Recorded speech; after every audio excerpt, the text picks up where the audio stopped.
Coming up next on Arizona Horizon's Journalists Roundtable, the legislative session officially ends, but a special session on CPS is still ahead. The latest report on CPS leads to 5 supervisors and a DES administrator losing their jobs, and Republican lawmakers get the green light to challenge Medicaid expansion. The Journalists Roundtable is next on Arizona Horizon. Arizona Horizon is made possible by contributions from the Friends of 8, members of your Arizona PBS station. Thank you. Good evening and welcome to Arizona Horizon's Journalists Roundtable. I'm Ted Simons. Joining us tonight, Mary Jo Pitzel of the Arizona Republic, Jeremy Duda of the Arizona Capital Times, and Luigi Del Puerto from the Arizona Capital Times. Legislature adjourned this week after a 101-day session that will likely be followed by a special session on child welfare services. We'll get to that in a second here, Mary Jo, but session ends, but not, well, was it with a bang or with a whimper? Well, you know, more towards the whimper end of the intensity scale. It dragged out for a couple of hours, pretty much as there was a dispute between the House and the Senate over a bill that had the continuation dates for a bunch of state agencies. You know, hardly the kind of thing that people are going to get really up and all worked up about, but that's what dragged things out. And one state agency in particular, with the Historical Society? Yeah, the Historical Society, I think, was recommended for an 8 or 10 year renewal on its sunset. The Senate knocked that down to 2. Said, look, there's a bunch of problems from an Auditor General report. They're not getting with the program, so we're going to give them a short leash, give them 2 years, and that ran into a lot of opposition over in the House, which, by the way, had also held up final work on the continuation for a whole lot of other agencies. So everything backed up, piled into this one bill, and it became a standoff between the House and the Senate, led in the House by Representative Michelle Ugenti, who apparently has a lot of Historical Society backers in her Scottsdale district. So a little fussing and fighting till the very end, huh? Yeah, I think some folks in the Senate were, or I think maybe in both chambers, were upset about the way that all these agency continuations and gotten rolled into one. You know, a lot of them were for longer than the Senate had wanted, like the Historical Society thing, and in general, just a dozen or so of these agencies, and most of them were pretty mundane. But I think a lot of people just kind of objected to the process and the way it kind of violated the way that they normally do things down there.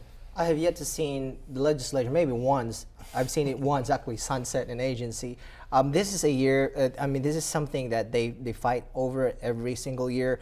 There are conservatives who feel that agencies should not last longer than 8 years, which is the full term of a lawmaker. Others said, well, we've typically given them 10 years. What I've seen though through the years is that they've actually moved the 10-year sunset to 8 years, and I've seen some 7 years. And even for, I think, 1 or 2 cases, 5 years or so. The big heartburn over the Historical Society, the Senate, of course, as I mentioned, was upset about them not meeting some of their goals as outlined in previous reports. But supporters of the Historical Society said, look, in a 2-year lifespan, you want us to rely on contributions. Who's going to give to an agency that may not be around after another 2 years? So there you had your big fight. And who won the day? The longer extension. So longer the House, okay. Basically, the House was saying, we're not going to sine die if the Senate doesn't agree to this. The Senate was trying to hold firm, and therefore lots of back and forth meetings, closed door meetings, lots of mayhem happening while everybody else is wasting time waiting for them to come to an agreement. And what was hoped to be like a session that would end in early evening ended at 1:46 in the morning. And ends at 1:46 in the morning. And now what? How long before we get this special session on whatever succeeds CPS? Now they can rest for a few, 3 weeks or so. I think everyone's expecting this to come back in mid-May. I think Andy Biggs, the Senate President, told people not to make any vacation plans around then. They're just waiting on basically the final draft legislation for this new CPS agency. There's been a work group that's been working on this for a while. There's a lot to work out. This is a pretty big project, and as soon as that's done, I think we'll see everyone come back at that point. A procedural question here. Speaker Tobin will still be Speaker, correct? Or is he no longer Speaker because the regular session is over? How does that work? No, I think he's still a Speaker until he files his nominating petition. His signature is basically to officially enter. He has a committee for his congressional race, but until he has filed his nominating petitions, he can still say as Speaker. Of course, he has the option of resigning or resigning right now, so he can focus on his race, and that's always an option for him. I was kind of wondering because he kind of gave a farewell, kind of a, hope I didn't hurt anyone's feelings. I've tried to get along, tried to do my best, those sorts of things. It was like a farewell speech, but Yeah. in 3 weeks, say hello again, I'm back. Yeah, 3 weeks, 4 weeks, as Jeremy said, I think that the expectation is that they'll have this special session on the new Child Welfare Agency before Labor Day, before Yes. Memorial Day, sorry. Yeah. And the agency has to be in place by the start of the next budget year, which is July 1. Is everyone on the same page as far as what needs to happen following the CPS situation? I don't know that everyone is. I think everyone's on the same page and agreeing that something has to be done, but whether or not they really need a lot more money, I think is going to be something that a lot of folks squabble over when this special session comes up.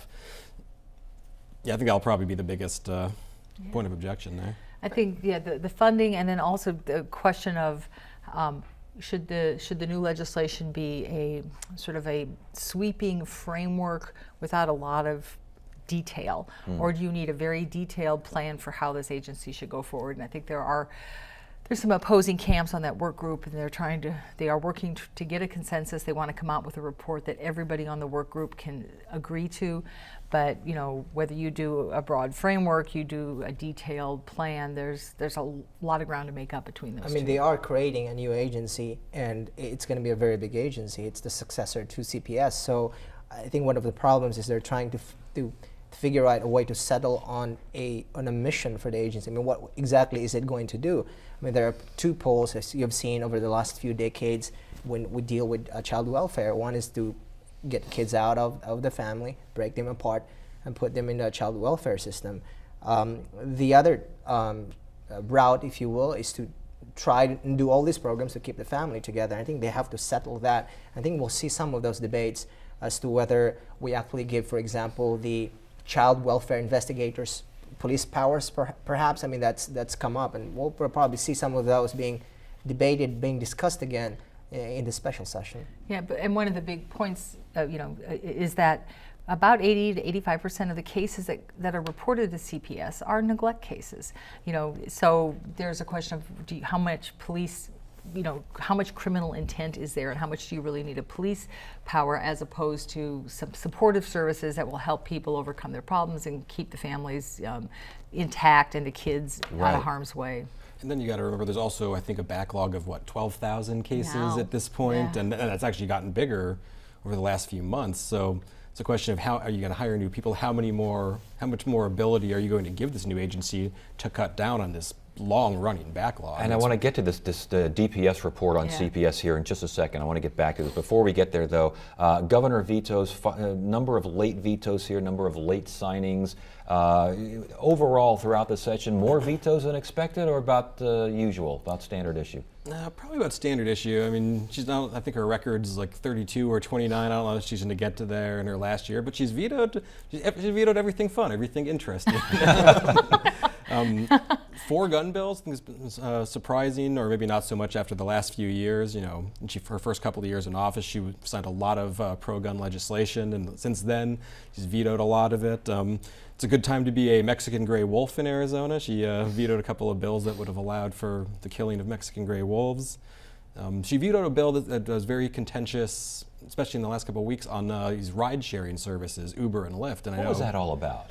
Those services, they're not like regular taxi services, and they wanted a carve-out in the law that didn't define them as such.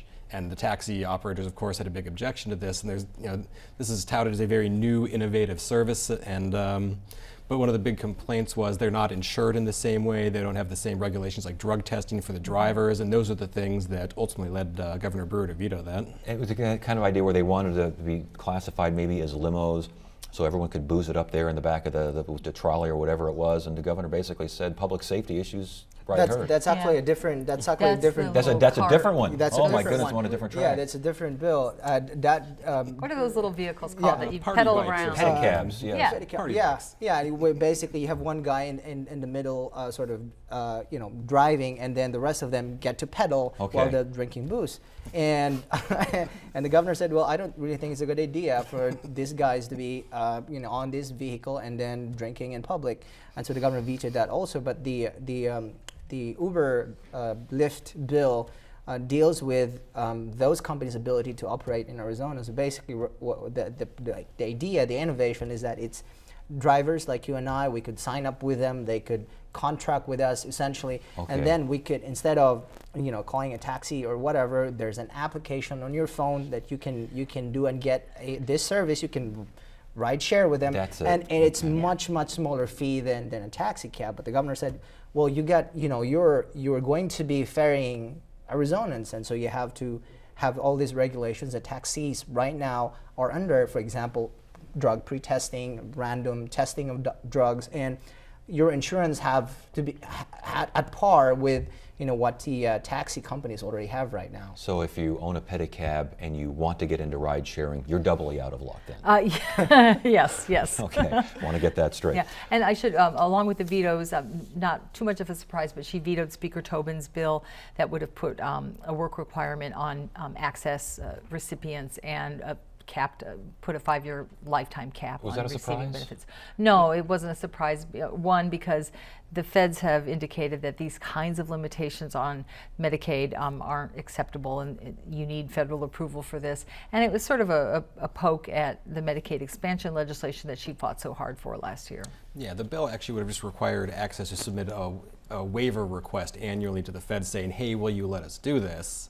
Because, like Mary Jo said, the feds have repeatedly throughout the years rejected similar requests from other states. It was just, I think, for Speaker Tobin, was just kind of making the point. But I think for Governor Brewer, after last year's Medicaid fight, that's kind of other people playing around in her sandbox there, and I don't think she liked it. Well, And I think his point's made. I mean, he's running for Congress. He'll be Right. able to point to this. It might even help him that the thing got vetoed. yeah, he said, I tried, I did my best, and there you go. All right, let's talk about this DPS report on CPS. Mary Jo, were there any real surprises in this? No, not apparently. I mean, I think people are still trying to figure out why, precisely why Sharon Sargent, who was a deputy at DES, the parent agency, why she was terminated on the day that the report came out. I mean, there were links. She had a lot of links in oversight of CPS, but we never could get a clear statement from the director, Clarence Carter, of DES as to why she was let go. We had, 5 supervisors with CPS fired. The one administrator, as Mary Jo mentioned, fired. Clarence Carter not implicated. We had Charles Flanagan on just the other night, and he basically, obviously he's talking about someone who's a cabinet level person along with himself, but he's basically saying that it is such a sick agency and it is such a huge agency that it could be possible that all this is going on and the head guy doesn't even know about it. And that's what the DPS reports insinuated, that Clarence Carter didn't know that this was going on. That what happened was you had a number of CPS staffers who directly dealt with this issue, tried to find a way to deal with the backlog that Jeremy and Mary Jo mentioned earlier, 10, 12,000 cases that had not been investigated, and came up with this idea. Well, we'll just designate them as not investigated. Problem solved. Well, problems not been solved. This blew up. And of course, you're right, they were fired. Director Carter is still with DES. And of course, the big question now is, the framework, like we mentioned earlier, for that legislation that would create this new agency that Director Charles Flanagan will be heading. Interestingly, Gary Grado has been following this for the Capital Times, noted that Mr.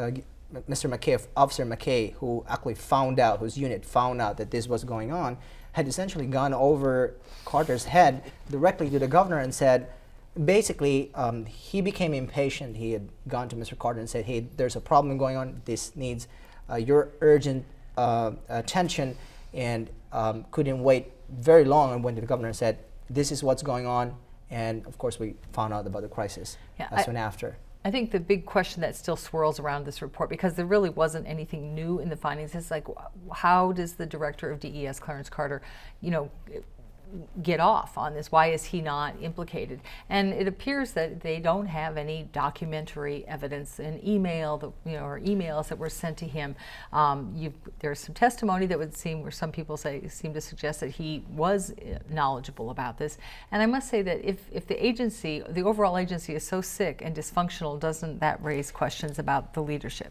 Well, But that's a question more for Governor Brewer, not for Charles Flanagan. Indeed, and because Flanagan, obviously I asked him a question because I had to, but he's on the same kind of cabinet level. You can't really speak to that. He could only speak to the CPS folks. Still, in all, a lot of folks are wondering if it's that bad, shouldn't someone be held accountable?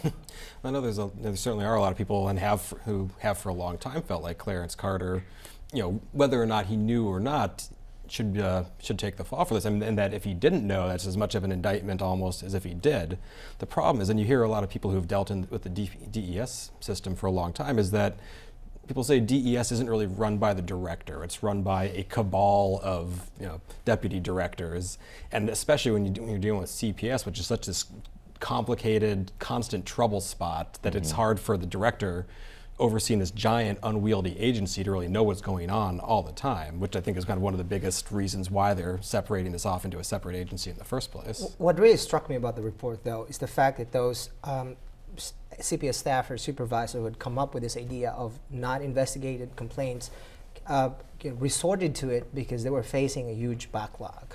And to me, it starkly illustrates the problem with this agency, which is also something that an earlier report by the governor's task force that looked into these cases, when they said, look, this agency is overworked, there are so many cases with very few staffers, and of course it boils down to, a certain extent, it boils down to the issue of funding. I mean, a few years ago we cut their funding and we saw the cases rise, number of complaints came up, and now we have this crisis. And I guess these two reports work as a diptych. Two reports now basically say a problem with this agency is that it's overworked. There are too many cases with too few people working those cases. And as you mentioned, the backlog, it apparently was with 9,000 or so, close to 10,000, when this rogue group apparently of supervisors decided we were going to do this and cover up their actions, according to the report at least, allegedly covered up their actions. It's now up to 12,000.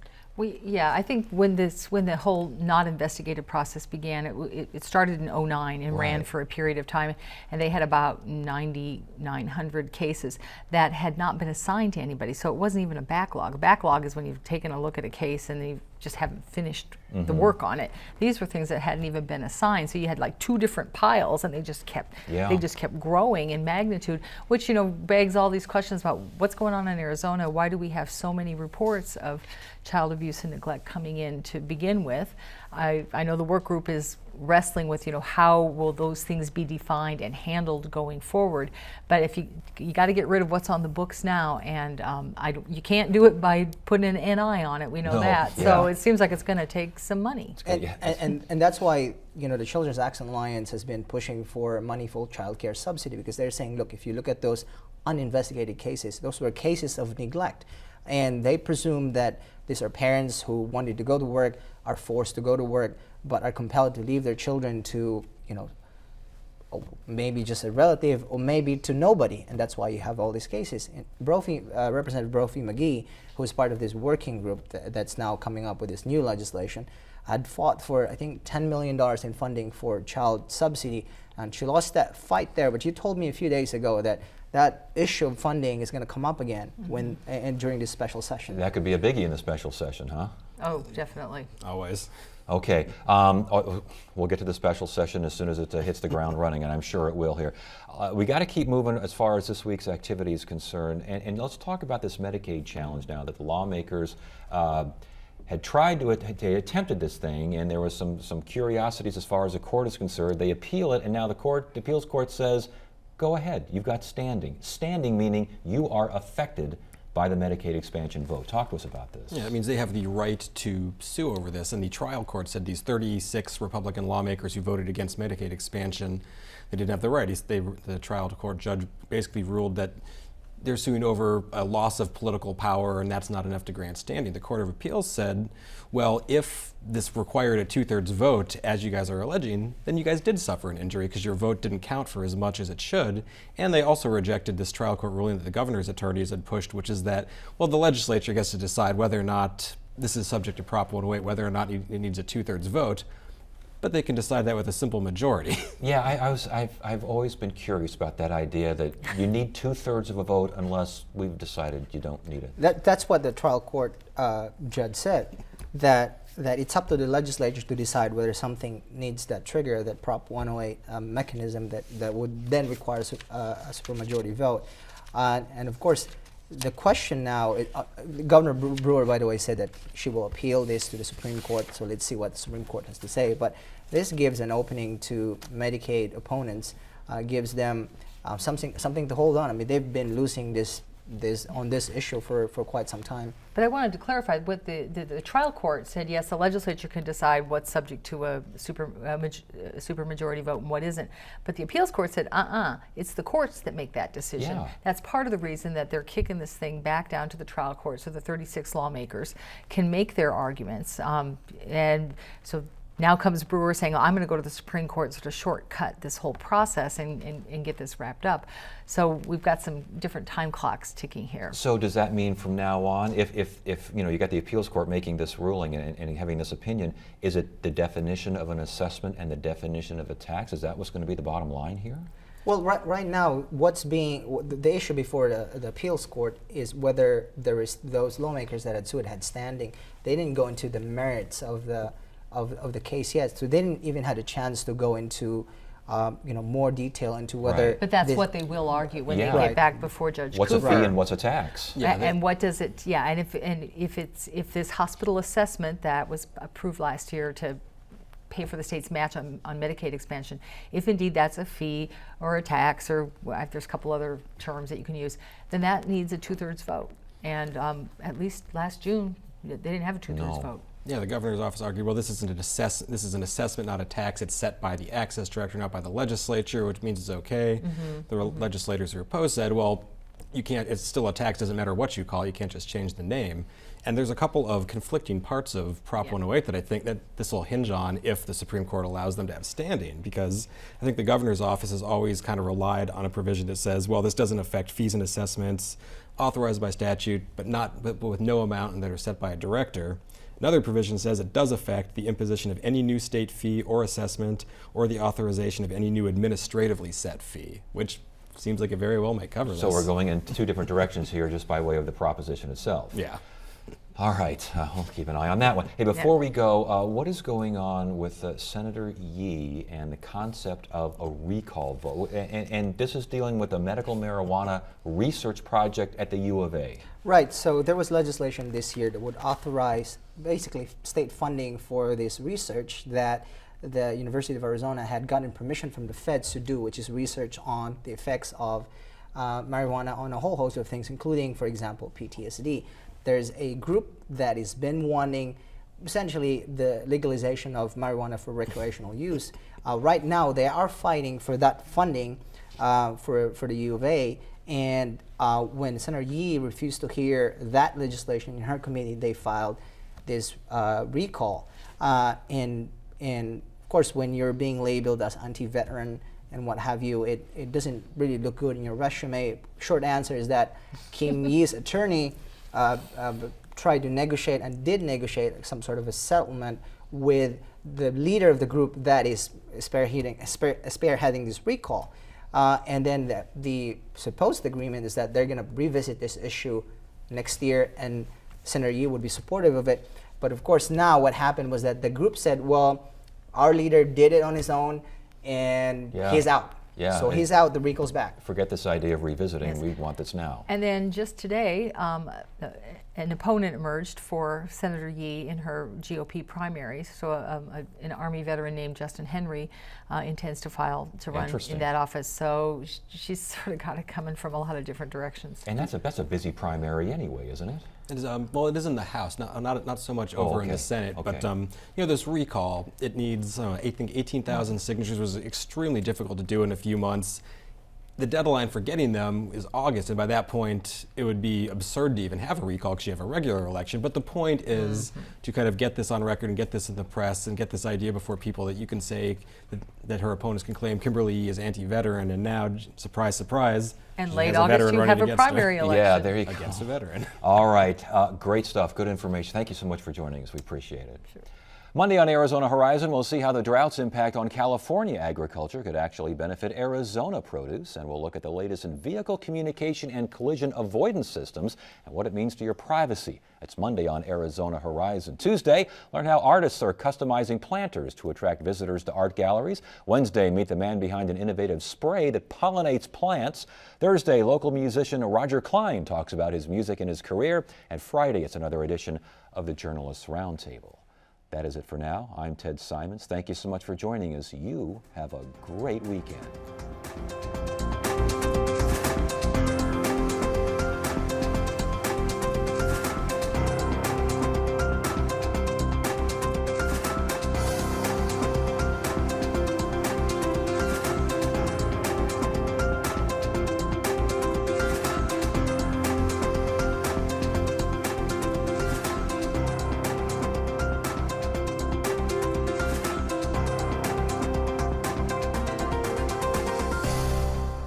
Arizona Horizon is made possible by contributions from the Friends of 8, members of your Arizona PBS station. Thank you.